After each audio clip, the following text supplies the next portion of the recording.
In March 1989, 21-year-old pre-med student Mark Kilroy was grabbed off the streets in Matamoros, Mexico, just south of the Texas border. According to a report by Guy Garcia in Rolling Stone, Kilroy was on spring break with his friends at South Padre Island and had gone into Matamoros for the day to visit Calle Alvaro Obregón, a street of bars and clubs frequented by spring breakers.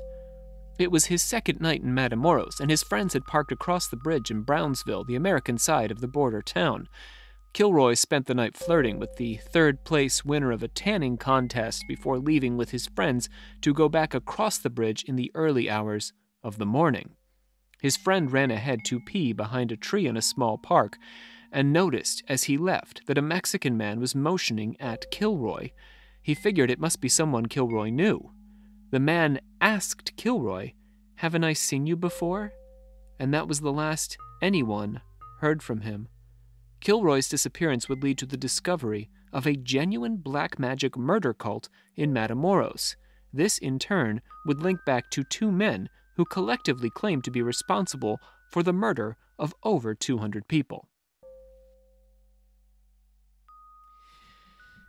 Yeah, quite a story, huh? So today on Occult Confessions, we are talking about satanic murder cults. The satanic murder cults who spurred on the satanic panic of the 1980s and 1990s, at least in part. The satanic panic was a complex event involving lots and lots of different working parts, which it will take us, I think, several years to get through. But today we're going to, begin on that journey.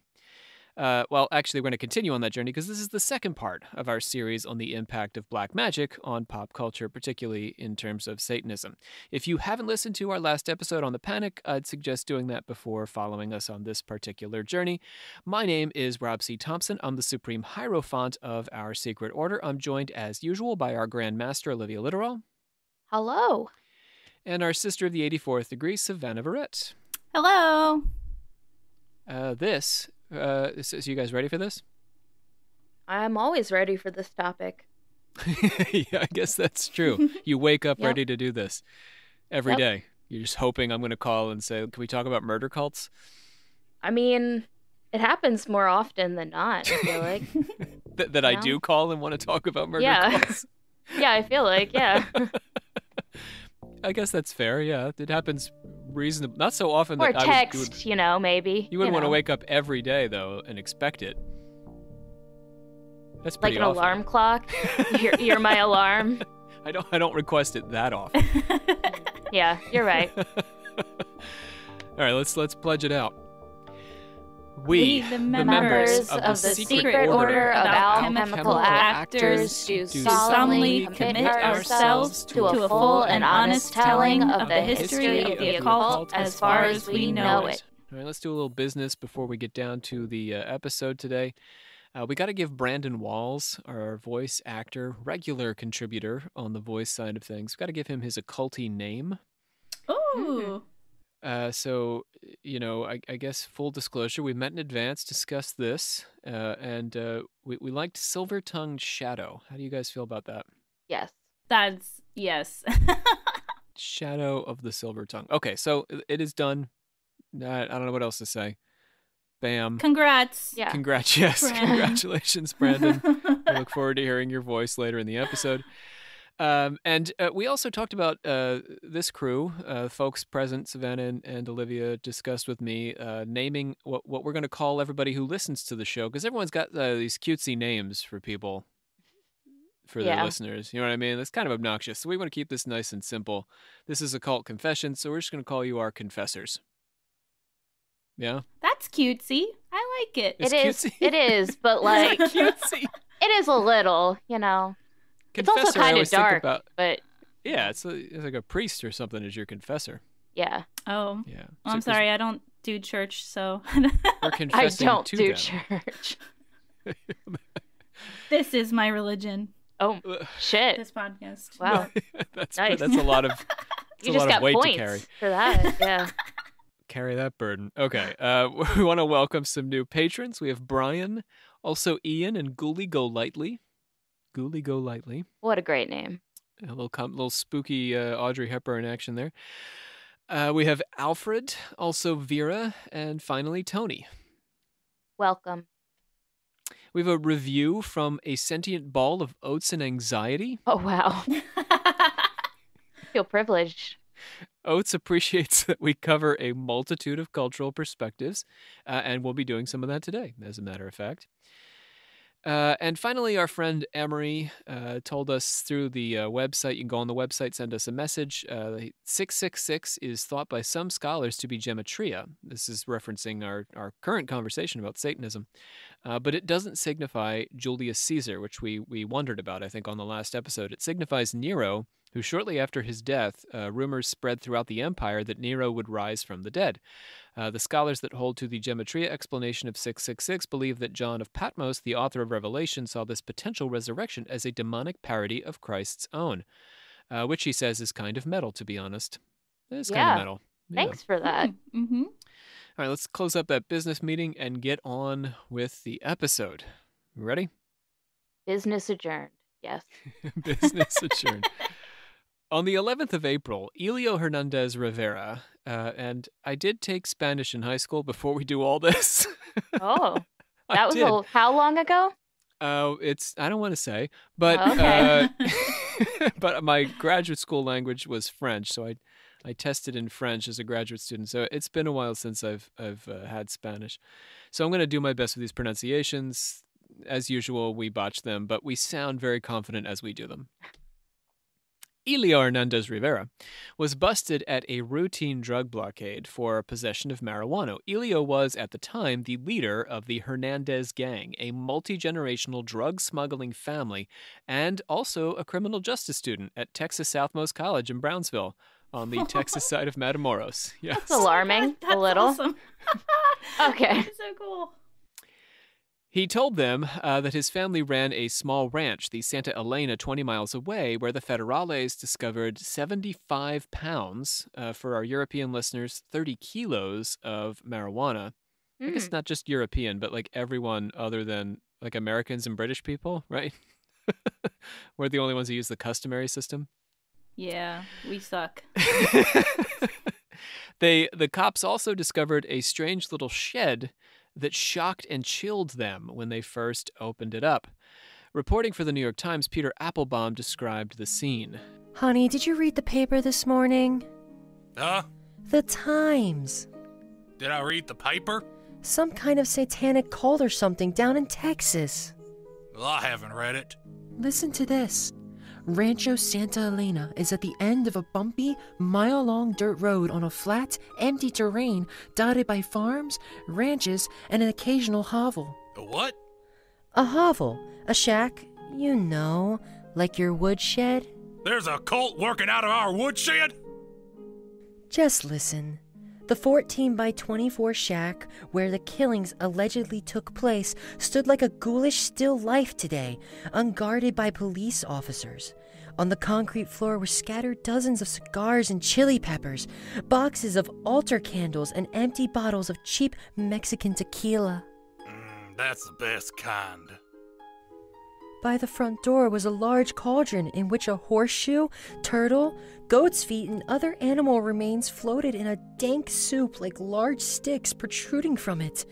The police said human blood and body parts were also mixed into it and boiled as part of the ritual killing. Before the investigation could proceed, the Federales Comandante Juan Benitez Ayala asked that a curandera, or white magician, be called to help neutralize the black magic. The police showed a ranch caretaker the photo of Mark Kilroy, who we talked about at the beginning of the episode. He'd been missing for several weeks at that point, and the caretaker said that he had seen the boy at Santa Elena Ranch. So they began to dig around the shed, and they started to turn up human remains. An article in Texas Monthly by Gary Cartwright called The Work of the Devil, published in June, which will be on our website on our references page, was able to fill in more details of the ritual by which Kilroy had met his unfortunate end. Hey, honey, do you see this here in the Texas Monthly? I didn't even know we subscribed to the Texas Monthly. More about them satanic murderers. We live in Baltimore. It says first, the high priest offered up the sacrifice, cutting the victim's throat, or in Kilroy's case, taking off the top of his head with a machete. Kilroy. that college boy from the top of the episode? Well, the victims were usually killed first and mutilated, though not always. Then the brains, hearts, lungs, and testicles were boiled in the iron kettle, and the resultant brew was passed among the members so they could drink and be sanctified. That's disgusting. What else did it say? After that, laymen of the cult buried the remains in and around the corral behind the shed. So Kilroy's body was one of several found in shallow graves around the shed with his heart ripped out, and ears, eyes, and testicles removed. God. Yeah. The police would go on to find 15 bodies on the ranch. At first, the gang sacrificed rival gang members and cops who had welched on bribed agreements with Hernandez Rivera, and Hernandez Rivera served as one of the executioner priests, so he was frequently doing the killing himself. Wait, did you say cops like that were working with them? Is that what you're saying? Yeah, they were on the payroll. Yeah. Oh. And then, things went, maybe they asked for too much money or whatever, and they ended up killing him. Hernandez Rivera was a particularly zealous priest for this satanic cult, drug smuggling, murder crew. In one case, he cut the heart from his victim while the victim was still alive. Oh my God. Jeez, that's some freaking, what's it called? Who did Aztec? that? Aztecs? Yeah. Yeah, it's pretty Aztec. Well, we're in the right country. Oh, that's wrong right. Time, yeah. though. Right country, wrong time. But when a sacrifice went awry, a cop pulled his gun and had to be shot before the ceremony could begin. So this was an incident that happened where this cop pulled this gun, they shot him before they could do the whole ritual. Hernandez Rivera wasn't satisfied with that kill, and they ended up grabbing a 14-year-old boy who was looking for his lost goat off the street, covered his head with a bag. And then after they had killed the boy, Hernandez Rivera realized that he had accidentally murdered his own nephew. What? Oh, wow. What? Oh, Yeah. how do you Well, not... they put a bag over his He had a head. bag on his head. That's So still they insane. Abduct him in the dark, bring him back, bag on his head, execute him, and then, killed a relative. Wait, I mean, what any were they doing 14-year-old all boy. these rituals for? Sacrifices. For like... I'm glad you asked. Okay. I was to say, like, why? What's the point? I'm assuming to like help their trade, right? So Hernandez Rivera said that the 15 people they'd killed were part of a protection ritual to keep the drug smugglers undetected by the police. So they believed that the rituals made them impervious to bullets, and Hernandez Rivera even tempted the police to shoot him in jail, bragging that the bullets would just bounce off of him. Okay, that's a Whoa, choice. yeah. The whole reason he was captured by the blockade was his belief that they would not be able to bust him because of the magic he performed at the ranch. U.S. Customs agent Orrin Neck, quoted in the New York Times, described the kidnappers as being completely shameless. He said, "They didn't demonstrate any remorse at all. They were laughing and giggling. They didn't seem to have any reason to be ashamed. It was unbelievable." Of the 4 who were arrested, all either 22 or 23 years old. That's about how old they were, so slightly younger than you guys. They were both Mexican and U.S. citizens, these 4. According to reports, 2 were wearing necklaces made out of human vertebrae. Oh my God, okay. Yeah, so these are pretty hardcore folks. Hardcore human sacrificers.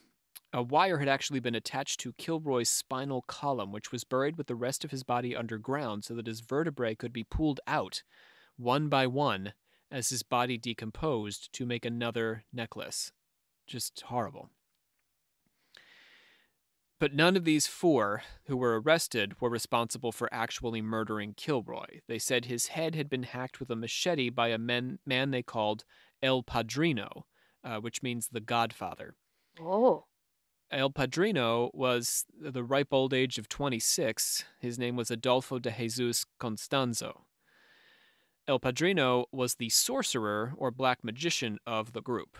So whereas Hernandez Rivera was the leader of the group, this guy El Padrino, he was like their shaman.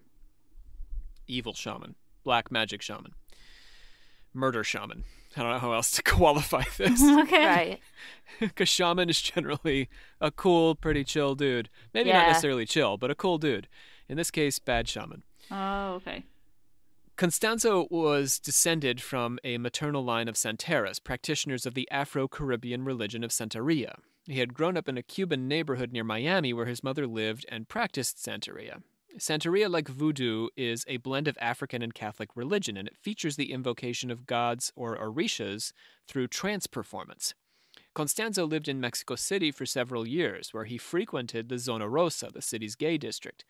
He offered to serve as high priest for the Hernandez gang, providing protection and black magic means to wealth beyond their wildest dreams. So he's sort of like their guru now. Well, how did he find these people? Like, did he just stumble upon them, or? Okay, so Texas Monthly actually has 3 theories for you, Savannah. The first is that our guru already had connections to other drug lords and had linked up with the Hernandez gang through them. Okay. So he was already in the drug mix. The second theory is that he had met a member of the gang named El Doobie in Mexico City, and El Doobie had made the introduction. It's hard to take El Doobie seriously, but I'm sure he's a very dangerous guy. I wasn't going to say it, but it's there. Everyone knows it's there. It's pretty silly. But he's probably murdering people and stuff, so he's a serious man with a very unserious name. Yeah. The third theory was that Elio Hernandez's girlfriend at Texas Southmost, Sarah Aldretti, knew Constanzo because of her practice in Afro-Caribbean occultism. So let's take a moment now for Sarah Aldretti. Just under 6 feet tall and a student athlete, she was also known as the Witch, with a capital Witch. Whoa. Aldretti was a model physical education student at Texas Southmost, and she led the soccer team's booster club. She'd been inspired by the 1987 horror movie The Believers, starring Martin Sheen, about a cult who performed human sacrifice to, I guess, get involved in all this action with the Matamoros folks. Mexico had its own version of this plotline in the primetime soap opera El Malefico, or Maleficio, which featured a businessman praying to Satan to maintain his success. So there's a lot of pop culture Satanism percolating at this time period. These guys just happen to be one of the few examples of it becoming a real dangerous practice. Sarah Aldretti led a kind of double life as a high-achieving student on the Texas side and a black magic drug trafficker on the other. Can you imagine if you're going to be a gym teacher and you're in class? It sounds like a weird sitcom. Yeah. The girl right next to you is running the soccer boosters. Yeah, but by night, it's like that babysitter horror movie. When I was a student, I didn't even have enough time to live my normal life. I don't know how she lived two. Like, what the hell? That's a lot of work on both sides. Yeah. Crossing that border and murdering people. She comes back to America.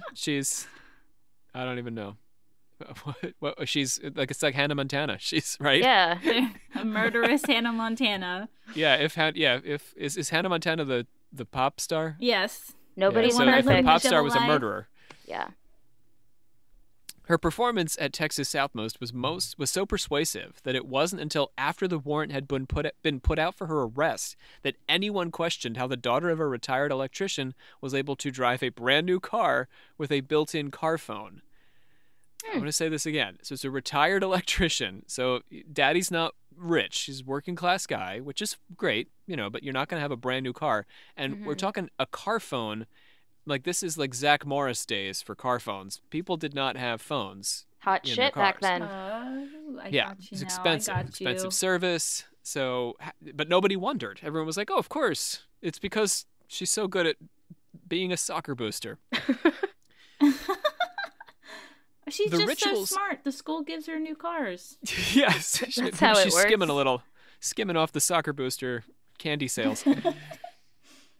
The rituals practiced by both El Padrino and the Witch were inspired by the Afro-Caribbean religion of Palo Mayombe, which is a syncretic Afro-Catholic tradition like voodoo or Santeria, but with less name recognition. I think some of our listeners may be hearing about Palo Mayombe for the first time right now. I like how it sounds. Pretty fancy. It's a fun, yeah. That brings us to today's brief history. We've taken our research for today's discussion on Palo Mayombe from the book Sacred Spaces and Religious Traditions in Oriente, Cuba, and also an article in Slavery and Abolition, Volume 37, Number 1, by John Thornton. Okay, a brief history of the religion of Palo Mayombe.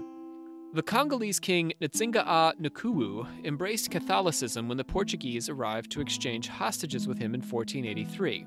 meaning that Palo Mayombe's Afro-Christian blend really goes back to the Congo's voluntary conversion long before Congolese slaves came to America. They adopted the cult of the saints and created an Africanized Jesus, which appeared on their crucifix. For the most part, the Congo, Catholicism was not propagated by Catholic missionaries, but rather by Congolese teachers. European priests were generally only used to provide sacraments and were often rejected or even corrected when they tried to teach the Congolese how to be better Catholics. So I love this. So the Africans are telling the Catholics, no, we got this. We got our own version here. Don't mess with us. The Congolese would tell the priests that they were mistaken in their practices and needed to learn from the Congolese the proper way of doing things. All right. The Congolese, isn't that cool? Yeah. They blended their traditions with the relatively new Catholic faith, to them anyway, and they kept their zinkisi, or personal charms, which the priests substituted with saints' medals, but they continued to function in the African traditional way. They used them to perform healing rites, they danced when priests arrived in a village, and they danced to drive away the devil. It was this tradition that the Congolese brought with them over the ocean to Cuba when they worked as slaves or on Spanish sugar plantations. So this Catholic blend happened actually in Africa. It didn't happen in the States. And when they were sold into slavery and brought over to the United States, they kept this Catholic African syncretic blended religion that became Palo Mayombe. I mean, it's similarly, Voodoo and Santeria, have these kind of origins and are both blends of Christianity and African traditional religion. So Cuban Palo Mayombe hails from the Oriente along the east coast of the country, because Santeria is in other parts of the country. That includes Guantanamo and Santiago. These port cities are unique for their association with smuggling, going back to the earliest days of the colony. The area became increasingly isolated when Cuba's capital moved to Havana in 1607 and was dominated by Palenques. Palenque is the word for escaped slaves, and they built their own communities in the mountains who colonial authorities tried and failed repeatedly to conquer, so they maintained a sort of independence. In rituals, the practitioners employ a blend of Cuban Creole Congolese language unique to them. The most powerful and efficacious rituals employ remnants of the dead, meaning body parts and organs of dead people, to invoke spirits. It's starting to sound familiar. Spirits are muertos, spirits of the dead and ancestor spirits, and also divine spirits, like the Loa for Voodoo or Orishas of Santeria. As in Santeria and Voodoo, these spirits can inhabit the bodies of devotees. Practitioners use cazuelas similar to the Voodoo grigri, which are containers holding rocks and dirt and pieces of metal, animal or human bones, hair, and skin. So they use these containers, these cazuelas, to bring spiritual influence into the material world via the principle of nkisi that we mentioned earlier, or the spiritual power of physical objects. The ngaga, or three-legged cauldron, is a more powerful version of the cazuela. Remember, we heard that there were these weird cauldrons on the Matamoros Cult property. So you could use the cauldron to make this, to function as a kind of nkisi. Practitioners believe in a supreme creator, Nsambe, who endowed each element of creation with different portions of cosmic energy. Rituals begin when the tata, or priest, writes a cosmogram on the floor containing information about the community performing the ritual and their relationship to the spirit world. This is a bit like a sigil. The ngaga, the cauldron, sits at the center of the ritual, carrying powerful objects from the four elements of being and embodying the power itself, so that it doesn't just hold the power, but becomes the power. Participants salute the ngaga as they enter. Drumming and chanting often follows. The ritual is used to invoke the spirits of the dead, who help to solve problems and predict the future, speaking in symbolic and mythological language that the tata, or priest, must translate. So there's some transcommunication, there's some, ritual speech that needs to be translated, all these sorts of things. The spirits of the dead can do good, but they can also achieve negative or black magic ends, with the understanding that the practitioner bears the consequences of any spiritual invocation. If there is to be an animal sacrifice, the animal is brought in by a second tata, and the group says a ritual goodbye. Everyone holds their throats as a knife is held to the animal's throat in prayer for a clean cut, and the blood runs in a straight line down the knife's blade into the ngaga, the three-legged cauldron. The universe is continually falling into an imbalance in the Palo Mayombe tradition, and animal sacrifice is used to balance forces that have fallen into disequilibrium. Often, the sacrificed animal is eaten in a feast after the sacrifice with the belief that the sacrificed animal contains special spiritual power. The space for these rituals is adorned with dried blood, also animal skulls, human bones, railroad spikes, chains, and axes. The sensational character of these elements with the Nungaga cauldron at the center of it is all characteristic of the scene that was discovered in the tin shed at Matamoros in 1989. And that's my brief history of the religion of Palo Mayombe. Yay! Woohoo! That was spooky. So they might incorporate human bones and things, but to be fair to Palo Mayombe, they're not trying to murder anybody. The Matamoros Cult is introducing this human murder. It was just animal sacrifice, and they would use bones that might be available because somebody died of some other cause or whatever. But now the Matamoros Cult is taking this to the next level. Yeah, it's a big difference. Oh yeah. I liked how they did the goodbye ritual for the animal. Do you think that they did that for the humans? I'm not trying to sound stupid, but I don't. No, I think the that's Matamoros Cult. an interesting question. Because that seems like a big thing. I don't know, showing a sign of respect to the animal almost. I mean, I don't know if that is why they did it, but I'm wondering if it seems like a big part to do it for the animal. I'm wondering if they would do it for a human. But I think we can only guess, right? Yeah. But it seems to me that the Matamoros Cult, in their use of Palo Mayombe, they probably didn't have full details of how Palo Mayombe functioned, but they knew enough to be dangerous. Gotcha. Because it came through Miami, so it's being translated through different sources. They're not, going straight to the source. They're not in the Oriente portion of Cuba. Yeah. Okay. It's a guess, though. I mean, maybe they did go through the ritual with the human. It's creepy. Yeah. Well, that's what I was thinking Scary, too. It's it wouldn't be nearly as respectful if you were the human about to be sacrificed. I mean, but they weren't. We know they weren't eating the human. Yeah. Because they were burying them and then using them. I mean, they did use their bones and stuff, but as accessories. yeah. Which I think would be. I think that might be a Palo Mayombe thing. Well, maybe a little, some of it, but they wouldn't murder them in order to create those things. Yeah, that's. Yeah. So when they discovered the site of El Padrino's ritual killings, the police burned the ritual shed to the ground, and a curandero, I mentioned earlier, cleansed the space and cast white powder on the ashes. 2 weeks later, the Federales surrounded an apartment building in Mexico City where El Padrino was hiding with 2 friends and also the witch, Sarah Aldrete.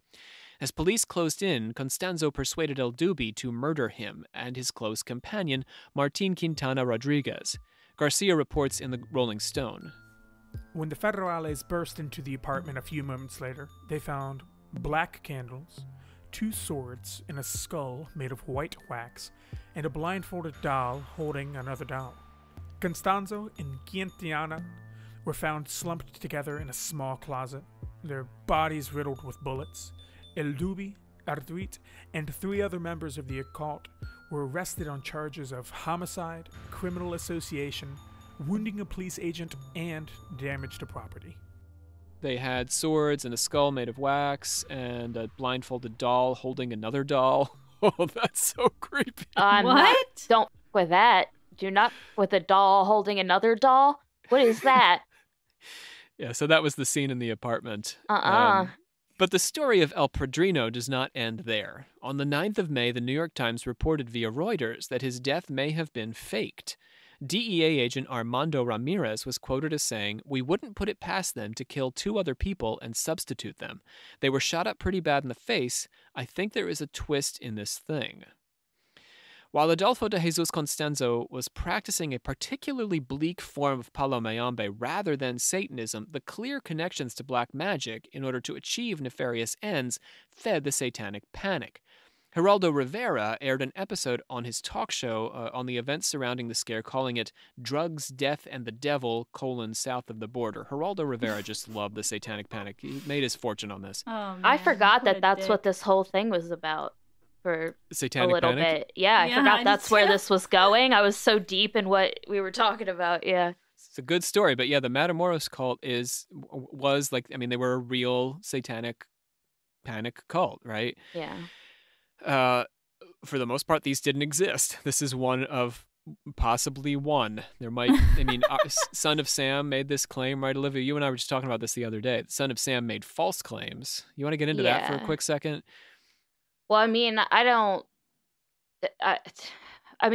You don't claim to be an expert, I know. Yeah. But like, basically, this guy. So I think because we were going back and forth on like if there was, I guess, a cult or occult connection there, but I mean, he made claims, I think, later that like, oh, these killings were also, I think, he's part of like some kind of satanic group, but then he like backed out of that later because he like did that all the time. He would like say shit. Like his whole like the dog thing, he like backed out of that.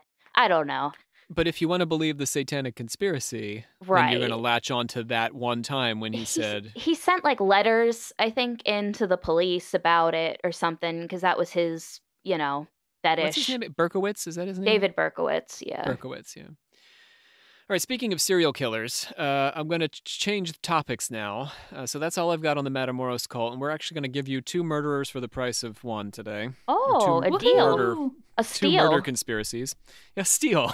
A steal of a deal. We're going to talk about Henry Lee Lucas and Otis Toole now. Oh, God. I know about Lucas, a little bit at least. Yeah, both guys are kind of gross. Who was the second guy? name? Didn't Who's murder the second anyone. name? Yeah, so the conversation about Son of Sam, I think, is kind of perfect here because while that guy definitely murdered people, he falsely attributed it to Satanism. In this case, we see people who maybe didn't even murder anybody, but were accused of being satanic murderers. So let's root in here. So Henry Lee Lucas and Otis Toole. This is probably the most fantastic story in our 2-episode Satanic series, and it begins, as often things do in Satanic Panic conversations, with a hint of conspiracy. The Texas Monthly article makes reference to a curiously drawn map made by serial killer Henry Lee Lucas, identifying the location of each of the bodies around the Matamoros Cult's shed. You got me? So Henry Lee Lucas is tied up with the Matamoros Cult. He's in police custody, and he draws this map identifying the location of bodies around their shed. Even though there's no record of Lucas ever having contact with any of the cult's members, and the map was created 2 whole years before many of the bodies were even buried at Matamoros. It's very strange that he would know where these bodies are. Yeah. It is weird. I guess he's a drifter, but like, still weird. We would have to call it like a psychic map because the bodies weren't there yet. Yeah, Right. That's even weirder. The strange story of the mysterious map begins when 46-year-old Henry Lee Lucas was arrested for possession of a firearm in Texas in 1983. So today's episode is brought to you by the great state of Texas. Woo! Yeah. He got arrested for having a firearm in Texas? Yeah, right? Like, how do you do that? Is that even... I didn't know that I guess this was possible. back, like, what year was this? Like... He was also a felon, so he probably, there was extenuating circumstances there. Okay. It was 1983. I'll buy it. So once he was in police custody, he began making a bizarre confession. He claimed to be a member of a secret satanic murder cult along with his sometime lover and fellow serial killer Otis Toole. Toole and Lucas had met while waiting for food at City Mission in Jacksonville, Florida in 1976. Lucas moved into Toole's home in Springfield, where they began taking trips together. Toole's nephew and niece, Frank and Frida, who was known as Becky, their last name was Powell, they moved in with them. She had 2 names? Her name was yes. Frida, but she went by Becky? Yeah, like if you wanted to picture it, you would write it out Frida and then in quotations, Becky Powell. Okay. Where'd she Like her get nickname. Becky from? That's not part of my story today, Olivia. All right. That's all I need to hear. Let's get creepy now. Lucas began having sex with Becky Oh. when she was only 12 years old. Oh, no. And she joined her uncle and Lucas on some of their trips in, around, and out of the state. Finally, in 1982, there was some threat of Becky being brought into foster care, and she and Lucas took off on a cross-country trip, leaving Toole embittered at having been excluded. So she was Toole's niece. but Lucas and her have this relationship, and they cut out. She's not 12 anymore. She's, I guess, in her mid-teens at this point. But I'm sure she's got like some kind of Stockholm syndrome sort Still of thing. some grooming going on. Yeah. Oh, yeah. With her, he's her abuser for sure. No doubt about that. But she's definitely, I mean, I don't know, Stockholm syndrome, maybe that's not the right term, but she is attached to him because she's been manipulated by him. I thought I like remember like either reading or hearing that she like kind of had a low IQ maybe too. Was that part of it? I don't know if you read that. That is part of the story for sure. Okay, yeah. So while on that trip, Henry Lee Lucas confessed to killing the 15-year-old Powell, Becky Powell. He confessed to having killed her while they were on the trip, and claimed that he also killed an 82-year-old woman named Kate Rich, who Becky and Lucas had been paid to look after. So these two were wandering the country, the southern part of the country, and they happen across this old woman, and she's going to pay them to sort of like be, to give her some caretaking, and then they murder her, and then he murders Becky. So Rich's family had fired Lucas for failing to do his job and drawing checks on Rich's account. According to Lucas, Powell had grown homesick for Florida and wanted to leave, Becky that is. Initially, Lucas relented, and they started on their way back from Texas to Florida. But he didn't want to take her back, fearing that he would lose her if they got back home. They fought, and he struck her in the chest with a meat cleaver, killing her quickly. Jesus. Wait, there's more. Okay. He dismembered her body, stuffed it in a pillowcase, and buried it in a field in Denton, Texas, just north of Dallas. And now, Savannah, what do you want to say? I just think it, like, you said that he was afraid of losing her, so then he just murders her instead. It's so crazy. It just doesn't make any sense. I'm pretty sure... Oh, sorry. Olivia, isn't this part of the psychosis of a serial killer? There's a notion of possession that comes with killing. Yeah. Well, I think the way he like worded it too was that, yeah, they like, it was like an argument that kind of like got out of hand on his, like, I guess, because he's, him. But then he said, I think in like later, he was like, that's the only, he actually felt remorse for that like murder out of all of his. So in his case, it was accidental. Yeah. I think he he said that he felt like the most remorse towards her, but not that sort helps, of accidental. But yeah, passion. But still. Yeah, no, it's murder. Not excusable. Yeah. Not letting him off the hook here. No. So then he went back to old Mrs. Rich to ask for her help in finding Becky after he had murdered her. And he knew Becky was dead, and he brought a knife along for the ride. Drunk, he murdered Rich for no discernible reason and then stuffed her body in a drain pipe. After police questioned him about Rich's disappearance, he went back and retrieved the body from the drain pipe and incinerated it in a stove. So he didn't get caught at this point. But then he proceeded to confess to over 200 additional murders after he had been caught on the firearm possession, not any of these things. Wow, okay. 200 additional murders. Do we think it's humanly possible to murder 200 people? I would say yes, but I also highly doubt it. I'm going to help your idea there, Savannah. You are right to highly doubt it. Yeah. Because in addition to this insanely large number of murders is the fact that police may have allowed Lucas to read case files and inadvertently gave him the opportunity to invent a series of false confessions based on what he read in those case files. We love the police in the 80s. We just love it. They are very, very creative policing in the 80s. Everyone has their shit together. They're all working together. It's great. That's sarcasm. The reason that Lucas fabricated all these confessions was that it gave him preferential treatment while he was in prison. The more he confessed, the better food and accommodations he received.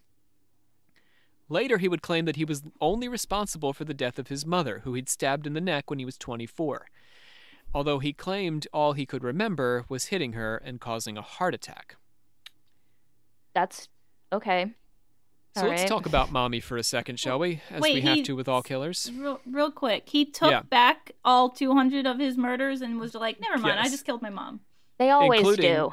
Including Becky and Mrs. Rich. Wow. Okay. So, Mommy Dearest. Her name was Viola Lucas, and she was, by Lucas's account, should we choose to believe him, which is difficult because he did confess to 200 murders that he then recanted, she was a less than ideal mother.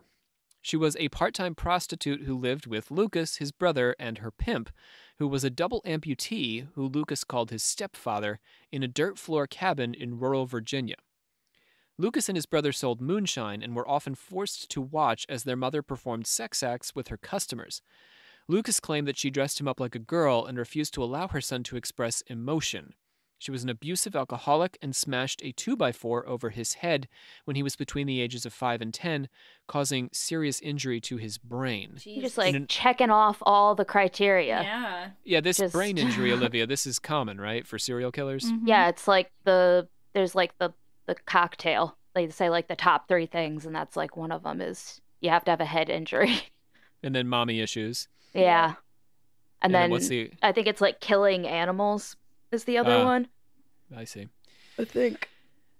In an unrelated accident, Lucas suffered a knife wound to his face that injured his eye, and he went through the rest of his life with a glass eye. Jesus Christ. Yeah, that's intense.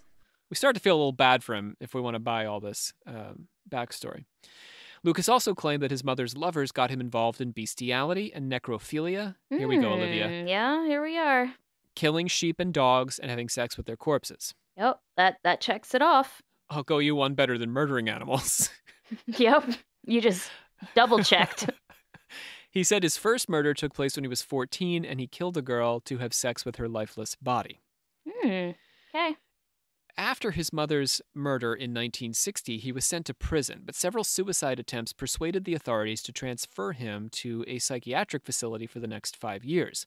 They released him because of overcrowding, because, he seems okay now. He's probably going to be fine. Oh, no. And according to Lucas's admittedly dubious narrative, he claims to have immediately gone out, killed a woman, and left her on the doorstep of the prison. Left her on the doorstep of the prison. Wild. Right. So I don't know if that seems like that probably isn't true, but a lot of his story just seems like a thumb in the eye of the authorities. You want to let me out of prison? Fine, I'll kill somebody and put them on your doorstep. Seems like that would be documented somewhere, but... Yeah, I was just thinking it's a fantasy of sticking his thumb in the eye. Let's quote from Lucas directly, citing an interview that D Magazine did with him in 1985. I told the warden, the psychologist, everybody. When they come in and put me on parole, I said, I'm not ready to go. I'm not going. They said, you're going if we have to throw you out. They threw me out of the prison because it was too crowded. So I said, I'll leave you a present on the doorstep on the way out. And I did it. The same day, down the road a bit. But they never proved it. Now we've got to catch up with Otis Toole. Remember Otis? Good old Lucas's Otis. sometime partner. Yep. So when you say partner, you don't mean lover, right? No, I do. Oh, Yeah. okay, never mind. I do. It was like a little weird confused. friendship, lover, partner. I don't know. They had a weird relationship. Gotcha. Toole, I think, was homosexual, and Lucas was bisexual, is my take. And then he ran away with his niece? Hey, yep. Yeah. Okay. Very screwy. Interesting. So let's get back to Otis Toole. We last heard that Lucas was leaving Toole behind in Florida before murdering Becky Powell on his cross-country trip. Toole, like Lucas, had killed since their first meeting in Jacksonville. He'd intentionally set fire to a boarding house in 1982, murdering 64-year-old George Nicholas Sonnenberg. After confessing to the murder of Becky Powell and Kate Rich, Lucas wrote to Toole for help remembering the various murders they'd committed together. Oh, wow. Murder pen pals. Brought them back together. Nothing like trying to remember murders to bring two people back together. In a macabre phone call, the two, mindful of their law enforcement audience who were listening in on the call, claimed that they'd practiced cannibalism on their myriad victims. But this was only the beginning of their sordid and bizarre confession. Lucas said that he had been indoctrinated into a secret satanic murder cult called the Hand of Death while he was in Florida, and that he had brought Toole into the organization. The pair claimed that the cult had trained them in a paramilitary camp in the Florida Everglades. They had been trained to abduct, to kill, and to commit arson, which they went on to do all of those things. Lucas then served as a contract killer performing political hits. He was also a child abductor until his arrest. He said that the children he abducted were taken over the border to a ranch in Mexico near Juarez. The cult operated out of Texas and the Mexican ranch, trafficking in children and drugs. That should sound a little bit familiar. The killing itself is like, you're walking down the road. Half of me will go this way, and the other half goes that way. The right-hand side didn't know what the left-hand side was going to do. The fact that the Matamoros cult leader Constanzo El Padrino had a connection to Florida through his mother and had grown up outside Miami, and that Lucas claimed to have been trained in Florida and was subsequently arrested in Texas, fires the imagination. Do we think it's possible that these guys met? I'm just still caught on there being a cult from Florida for some reason. That just seems like such a... You don't think there's cults in Florida? No Florida cults? I'm sure there are, but... It's a great place to have one. It's warm year-round. Like, you don't have to worry about it getting too cold in your compound or anything like that. Like, it's perfect. You just have to watch out for alligators. In a bikini. A lot of oranges. I don't... Have a bikini cult. Everyone's dressed in their bathing suits and learning arson techniques. Going to Disney World. I was about to say Disney is its own cult, I think. What? You're kind of right, yeah. You may actually be right. And That's for another episode, though. Okay, so Lucas's claims to be tied to a ranch. Okay, so anyway, real quick though, I do think it's possible that the Matamoros cult was connected to Lucas, but there's just no evidence to be put a finer point on this. So Lucas's claims to be tied to a ranch operating just over the border with Mexico suggests a possible connection between Lucas and the Matamoros cult. This may help to make sense of the weirdly accurate map of buried bodies that Lucas had drawn in 1987, 2 years before the bodies were discovered. These connections give the impression that El Padrino and Sarah Aldrete were somehow tied into the Hand of Death murder cult and that Lucas had some role in the Matamoros murders, or at least knowledge of what happened there if he didn't actually help commit them. But we've got to recall that Mark Kilroy, along with many of the Matamoros cult's victims, would have been killed and buried after 1987. So the burial would have had to have been carefully orchestrated well in advance, with the cult planning the location of the shed and the bodies years before any of the murders took place, and then, of course, sharing it with Lucas, so Lucas had the information. Do you see what I'm saying? Yeah, that's a lot of... It's the only way he would know. Like, another possibility... Yeah, go ahead. I was just thinking, like, I don't think when you premeditate murder, I don't know if you do it that far in advance and know exactly where you're going to bury them. It's like, premeditated burial, yeah. Things go wrong sometimes, and you got to put them in other places. I don't know. I don't know what's so specific about these places that Henry Lee Lucas was like, yeah, they're going to bury it right there. I don't know. That just doesn't make sense. My other alternative here is that the Matamoros cult could have followed some sort of ritual plan regularly perpetrated by members of the cult. In other words, bodies are always buried in a particular pattern around the sacrificial site, no matter whether it's in Mexico, Texas, Florida, or anywhere in the world. That seems more likely. Yeah. If it's not just, random luck on Lucas's part. All along the way, through Lucas's and Toole's wild confessions, there were doubts about their authenticity. Some law enforcement, including the Texas Rangers, who had created a whole Henry Lee Lucas task force. Imagine the taxpayer money going into this. His 200 false confessions. They fully committed themselves to the idea that these two drifters had murdered hundreds of people and happily closed case after case after case. But Hugh Ainsworth of the Dallas Times-Herald calculated that Lucas would have had to drive 11,000 miles in his 13-year-old car over the course of a month to commit all of the crimes he had confessed to. Okay, I'm glad you're saying this, because I was just thinking that just doesn't seem like he's a drifter. He's traveling 24/7. Yeah. And anyone who drives a 13-year-old car probably... I have driven old cars, right? I always drive a car into the ground. I think you guys do too, don't you? Olivia, you too. Me? I have a Did you drive? 2018. Oh, wow, look at you, fancy pants. Well, sorry. It's a Kia. It's not like, You have driven old cars, though. Yeah. Well, I mean, not like that old. Like a 13? I think it was like a 2010, maybe. It would be a 2005 right now. Yeah. Yeah.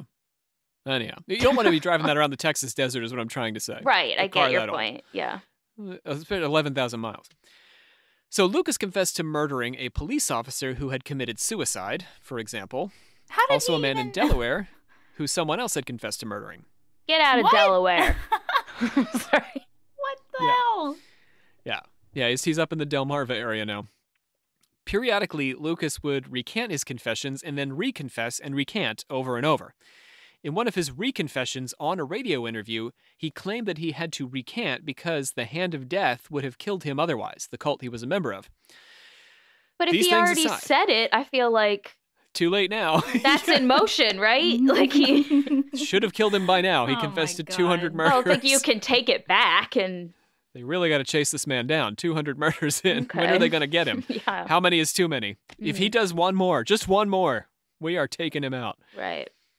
These things aside, by all accounts, Lucas had an unusual talent for locating bodies. He knew where bodies had been buried, even though his confessions were too much to be believed. This points back to the strange coincidence of his map and the Matamoros cult victims. He just has this sixth sense for where bodies are buried. Lucas's lawyer Tom Wicklock had to say this about his many confessions. I don't believe he has committed all the crimes they say he has. Not 150. I have my doubts he killed 100. Certainly there's a temptation for law enforcement agencies to clear up their books this way. I'm getting too many calls from agencies who have a body and want somebody to blame it on. And the public defender's office in Stuart, Florida, wondered whether Toole was intelligent enough to commit all of his alleged crimes and get away with them. They viewed his confession as a means to get publicity. Toole's most famous confession was the murder of Adam Walsh, son of John Walsh, host of America's Most Wanted, one of the most famous missing children cases in the country. On July the 27th, 1981, Adam disappeared from a shopping mall in Hollywood, Florida. 6 weeks later, his head was found in a canal ditch in Vero Beach along the Florida Turnpike. Oh, God. John Walsh, horrifying event. Yeah.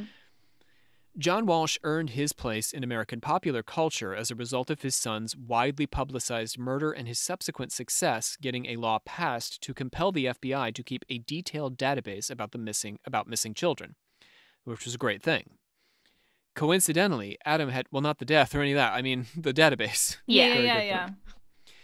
Coincidentally, Adam had been decapitated with a machete, much like Mark Kilroy, but I'm going to emphasize coincidentally. I don't really see any meaningful connection there. Toole's biography contains eerie echoes of his partner in confession, Henry Lucas. He claims his mother dressed him up as a girl when he was young and called him Susan. He also claims to have committed his first murder as an adolescent, running over a traveling salesman with his own car after the man had picked him up for sex and brought him out to the woods. Wow, So- that's a lot to unpack. Right, both guys are telling very similar stories, which may mean that they've inspired each other, right? Yeah. Both their first murders are sort of like sex involved. With Lucas, it's with a girl. With Toole, it's with a man. Both of them are dressed as a girl by their mothers. However, unlike Lucas, Toole claims to have had an early connection to Satanism. While his mother was a fundamentalist Christian, his grandmother, so he said, was an avowed Satanist, which, chronologically doesn't make sense. I was Anton about LaVey's to not say. going to... Yeah. Can't have Satanism before the Church of Satan.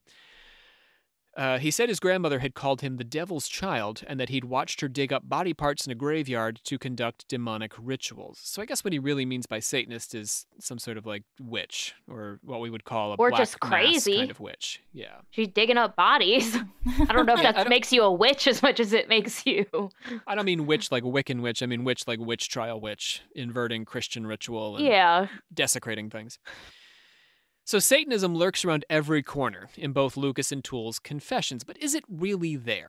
In the final twist for today's episode, the satanic conspiracy extends up from society's dark underbelly all the way to the White House. Get ready for this.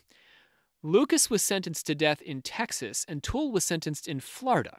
Many of our listeners may recognize Texas and Florida as the two most execution-happy states in the Union. Whoa! But here's where things get weird.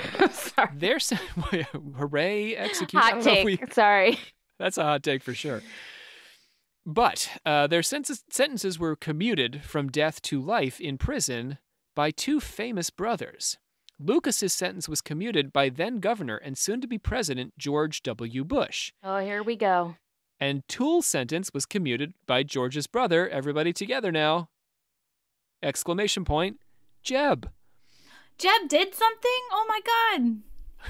Wow. Jeb did that. Wow. Jeb commuted that murderer's sentence. Great. He did that one thing.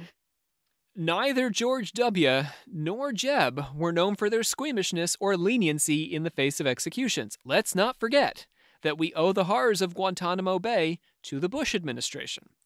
Why then would they issue clemency to these two very guilty murderers, even if they were only guilty of a very tiny percentage of the murders they confessed to? Are they also in the cult? Oh, this gets so weird. no. Wait.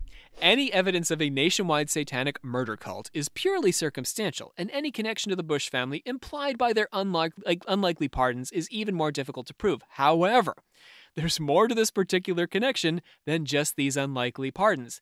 There is the theory that Barbara Bush, mother of George W. and Jeb, and wife to George H.W. Bush, is in fact the child of none other than Aleister Crowley. Lucky Babs. Lucky Babs. That's Those of you who, that's a What? lot. That's a lot to. I'm gonna demonstrate this to you with a lot of nonsense. So again, we're not endorsing this conspiracy. It's just pretty wildly fascinating. Yeah. Those of you who have listened to our full series will readily see the connections between Crowley's theories and the concept, if not the practice, of black magic that we've described today. Crowley did not do human sacrifices, but he did think of bodily fluids as a particularly powerful conduit for occult magic, and he made the self the center of occult practice. It's all about me, protecting me. The Matamoros Cult, very selfish. Clearly Henry Lee Lucas and Toole, very self-centered people. But not that Crowley was pretty selfish too, wasn't he? Olivia, can we say that? Yeah, okay? No. You can totally say that. I was about to say, wasn't pretty that selfish his whole thing? Like, Yeah. His narcissism was so great that we're still talking about him today. He couldn't exactly. He wouldn't be where he was if it wasn't for. Right. Okay, but how do we make the connection with Barbara Bush? I'm going to make this as short as possible. Crowley was staying in Paris in the 1930s as a guest of Israel Regardie. Crowley had designed a ritual involving sexual exhaustion, the draining of the magician over and over again until his consciousness left his body, allowing the magician to communicate directly with divine powers. The story goes, and I have not been able to corroborate it, so this only merits recognition as an interesting rumor, not a carefully analyzed theory. Hearsay. Hearsay. Story goes that Pauline Pierce had temporarily separated from her husband Marvin Pierce, the powerful editor of McCall's, and came to Paris for a few months. While in Paris, she became involved with Crowley's circle, helping to drain Crowley the magician of his sexual fluids, and came back to her husband, pregnant with her third child. This child was Barbara Pierce, the woman who would go on to marry George H.W. Bush, give birth to George W. and Jeb, and her sons would go on to pardon two avowed members of the Satanic Hand of Death cult. Mic drop. Wow, that's some foresight. Like, wow, you have to have this baby just so that your baby's baby can pardon these two dudes. Yeah. Yeah. Wow. They're just so much smarter than the rest of us. Us sheep, We are not a conspiracy podcast by nature, and this has taken us far off the beaten trail. So to right our wagon wheels before we close things up for the day, we've got to reflect critically for just a moment on Lucas's mental state. In truth, Lucas doesn't make the best witness to such a conspiracy. His difficult childhood and potential brain damage establish reasonable grounds for dissociative identity disorder and plenty of cause for him to imagine a vast satanic murder cult. I've got problems, but as far as being crazy, I couldn't tell you. I can't say whether I'm crazy or whether I'm not crazy. I don't think that's something anybody can do, really. Sometimes I hear stuff when there's nothing around. I've heard my name called and there ain't been nobody with me. We have to accept a few things about Lucas and to some extent Toole. These men were probably much smarter than they were ever given credit for. In closing so many cases, the Texas Rangers believed they were getting over on these two no-account drifters. But we have to remember that these men, both convicted of murder and execution, remember that, had almost nothing to lose. Their confessions not only kept them alive, but kept them entertained, rather than rotting in their jail cells, and even earned them preferential treatment. They were also profoundly disturbed, and capable of committing horrible, remorseless acts against other human beings. They were killers, but they were also storytellers. They definitely killed people, in my opinion, but they definitely did not kill 200 people. But do they provide any evidence of a satanic criminal conspiracy? There are strange coincidences. The machete decapitation in the death of Adam Walsh and Mark Kilroy, for example, and the fact that both stories connect Florida and Texas, with Florida being a kind of training ground and Texas a hunting ground. Lucas's claims to have worked with a Mexican gang outside of Juarez could have been culled from his exposure to case files or to the underground culture of South Texas. Lucas had unusual levels of access while under Ranger custody. By some accounts, he was almost never handcuffed and rarely locked in his cell, and even had the security codes to certain doors, all because of his special role. Yeah, right? Wow. Because he had a very special role in the Henry Lee Lucas task force, Savannah, because he was Henry Lee Lucas. This gave him ample... Yeah, he's the leader. He's the boss. He's just the criminal boss. This gave him ample opportunity to glean information that he could then translate into his various confessions, including those related to Mexican crime lords. His ability to create an accurate map of the location of the Matamoros bodies is more mysterious and perhaps the strongest evidence that there was some sort of shared occult source, if not a full-blown conspiracy organization connecting the two. But this also could have been a kind of folkloric tradition traded among select circles of Florida's criminal element that somehow entered both Lucas and Constanzo's experience. Let me get to a sort of wrap-up on black magic generally here now.